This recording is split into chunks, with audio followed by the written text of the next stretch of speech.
Hello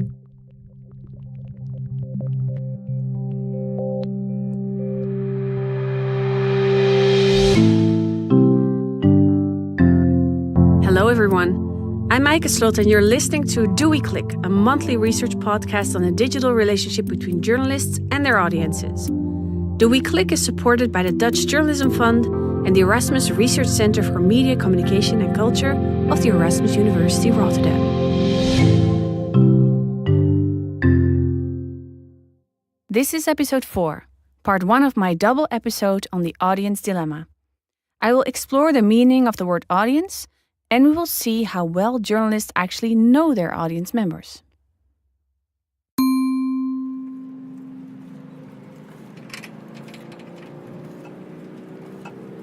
Biking through Rotterdam, I approach a traffic light. When I stop and wait for the red light, I hear music.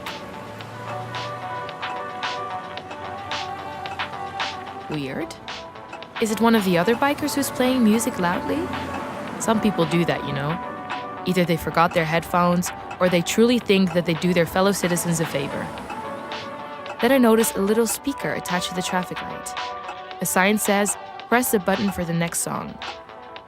Funny. When I press the button, an explanatory note appears. I read, "Tommy Boy Calkins, 13, died on his bike while he was operating the music on his phone. You listen to his playlist now." And the note ends with, "Pay attention." Wow, that seriously hit me. What a sad story. He was so young. During the rest of the trip, I keep my smartphone safely in my pocket.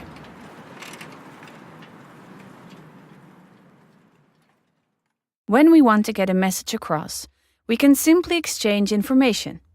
Smoking is bad for your health. Voting is important. Biking while using your smartphone is dangerous. That is information based on facts.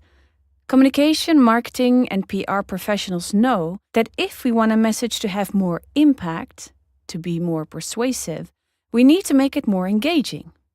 When people feel emotional about a certain topic, they're usually more likely to really pay attention to it. That is the reason why we see pictures of black lungs on cigarette packaging, why an American firefighting brigade is posting more photos of saved kittens on their social media. And it also explains this Rotterdam traffic light initiative. It makes people feel something, and in the process they are more likely to change their behavior. The balance between engaging and informing is important here. If you provide too much dry information, we get distracted or doze off. If you make it too engaging, we might miss the essence of the message. Also, news organizations have to find a balance between engaging and informing their audiences. Engaging readers, listeners, and viewers is important to attract people and interest them for news, to appear on social media timelines, inspire visits to news websites and apps, and keep people coming back, hopefully also willing to pay for news. In that sense, news organizations are just like other brands that need to attract customers. I do believe that journalists are facing a somewhat different challenge than, say, brands such as Nike or Starbucks. Communication is not their secondary activity. News is their main product, and informing the audience is their public task. The reason they are so important. Because we all should be informed in case of elections, political decisions, global disasters, or the climate. The thing is that not all valuable information is equally engaging. Journalists know that their article on the provincial elections will probably get less attention than an article about a famous soccer player divorcing his wife. And that is what I call the audience dilemma in journalism. In this episode, part 1 of the audience dilemma, we will start with finding out what the audience actually is, what journalists know about their audiences, and I will give some examples on how they actually try to get to know them better.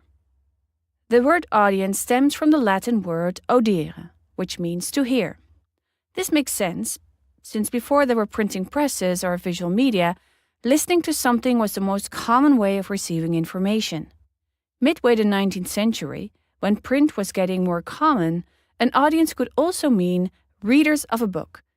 And right after the Second World War, when people started buying televisions, the audience as viewers of television programs was introduced.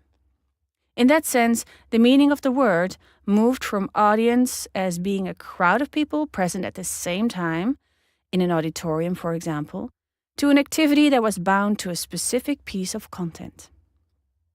In the previous podcast, we learned that in the context of journalism, the audience, in the first place, is the recipient of news. They read, watch, or listen. Note that this already requires more effort than just looking or hearing.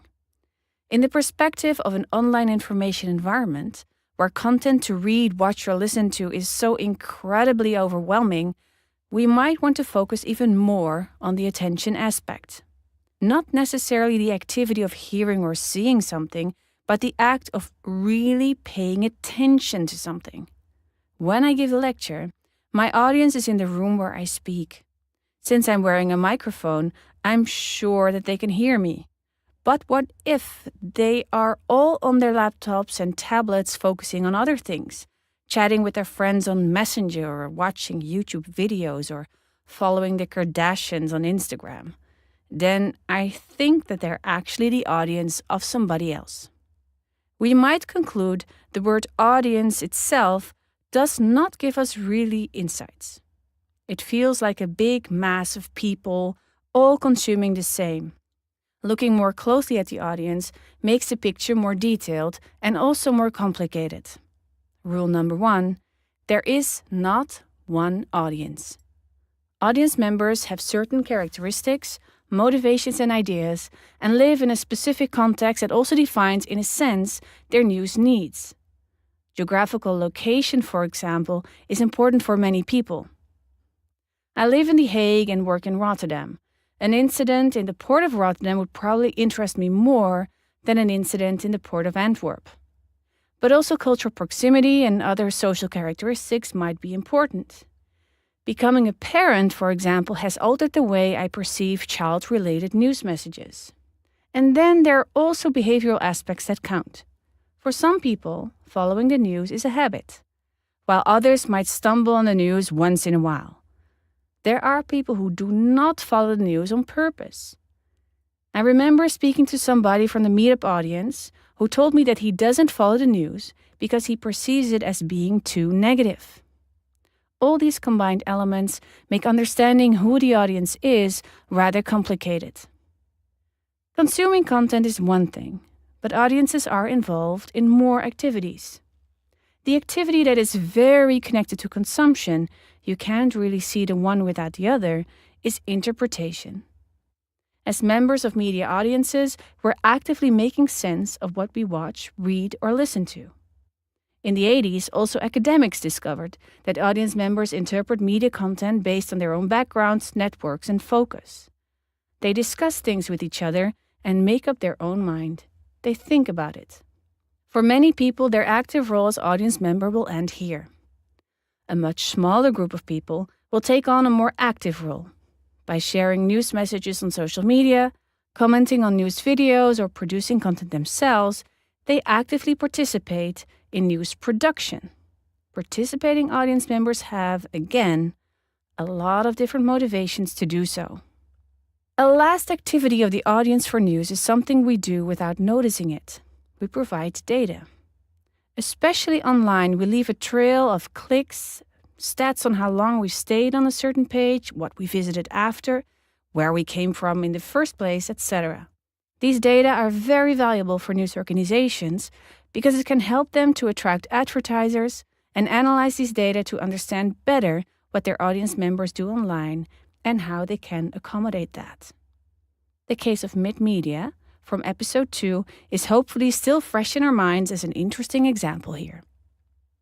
Since there is so much data available nowadays, it should be quite easy for news organizations to determine who the audience actually is, don't you think? To check to what extent that is actually true, I ask all journalists I speak to, who is your audience and what do you know about them? In reality, it actually is a difficult question for most of them.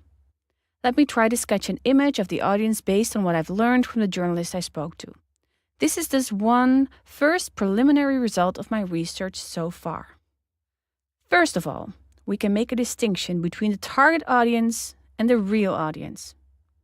Most journalists start their answer by sketching their news organization's target audience, the people they try to reach with their news.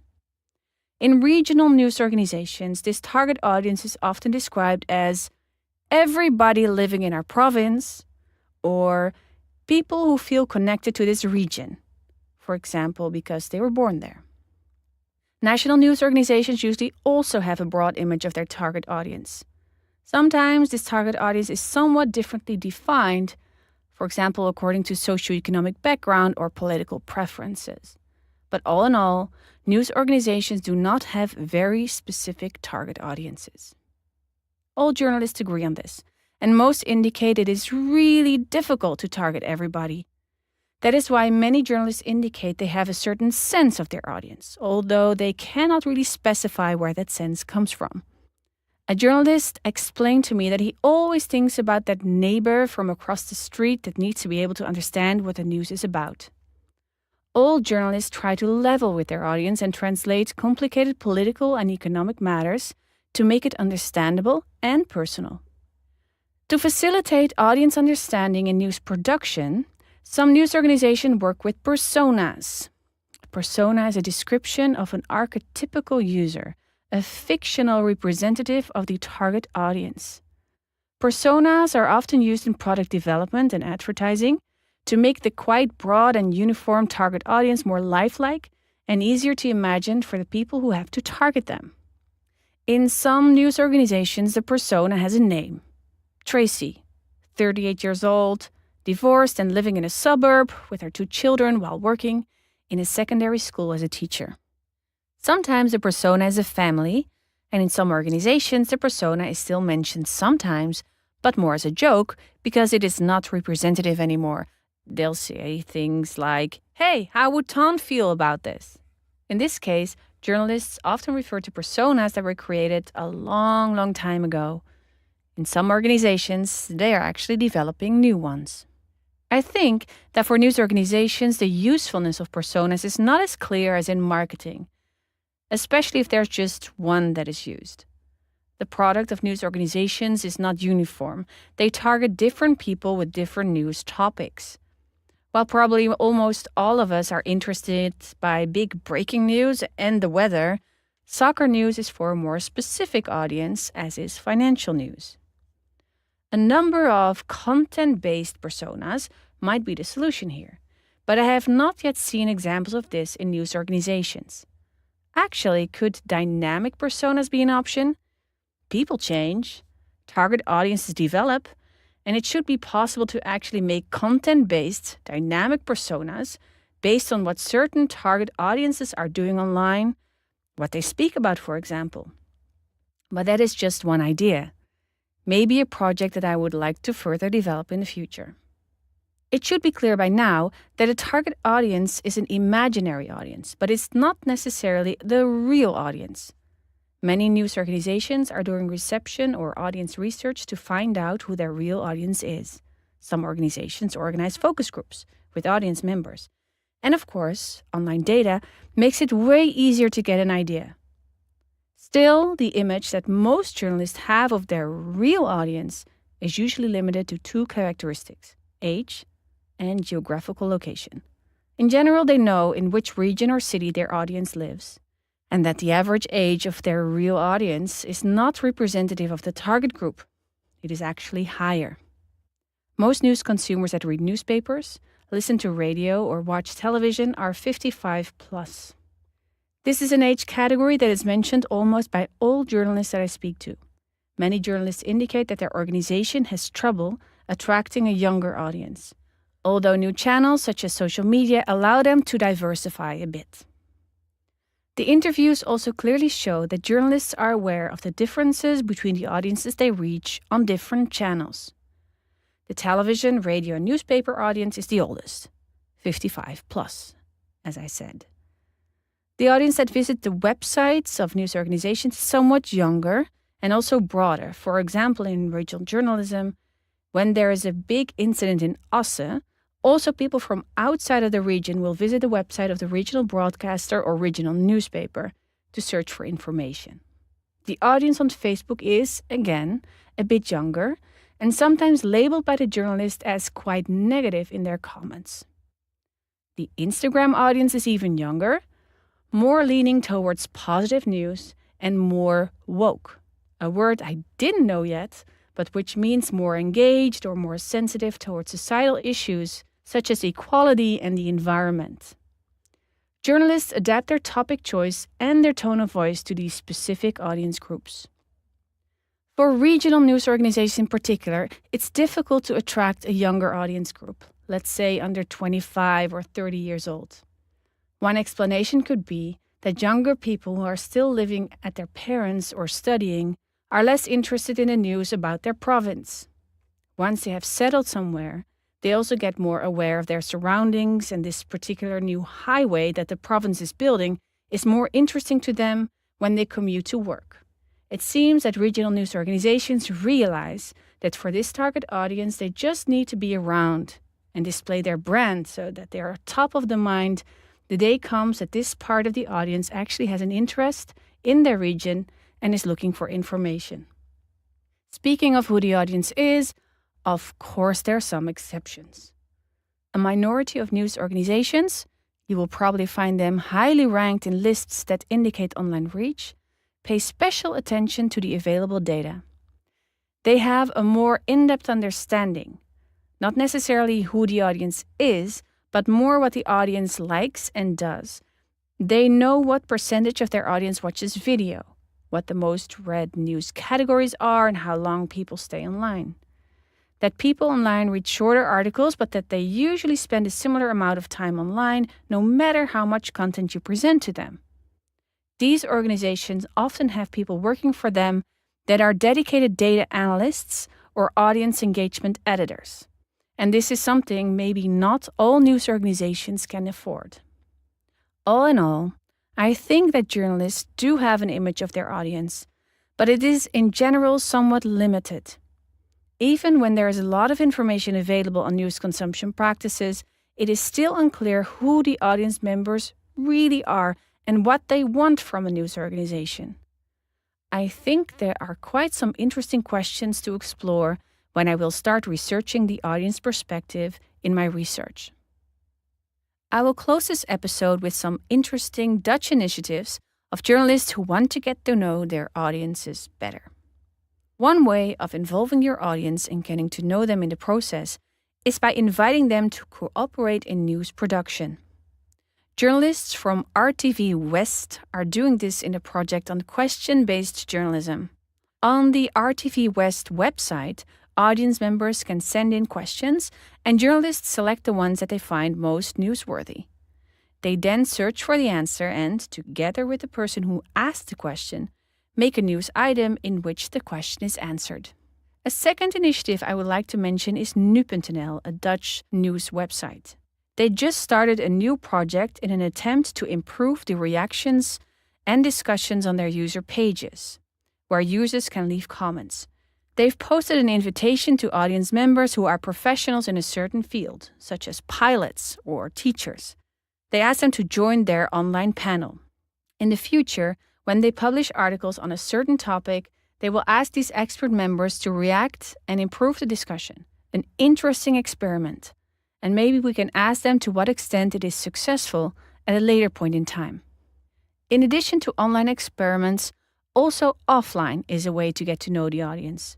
Every year, for example, the Dutch national newspaper NRC invites their readers for a special night where they can meet journalists and columnists of the newspaper. One last special initiative I have encountered during my research so far is at the Barneveldse Krant, where journalists have organized a number of dinners, for which they invited audience members. In a restaurant, they hosted over 80 people, and the journalists served. In between serving the food, they had the opportunity to exchange ideas with their audience members, their guests, and got to know them a little bit better. I think this was a great initiative. Maybe a bit time-consuming, but in the end, the journalists knew better who their real audience is.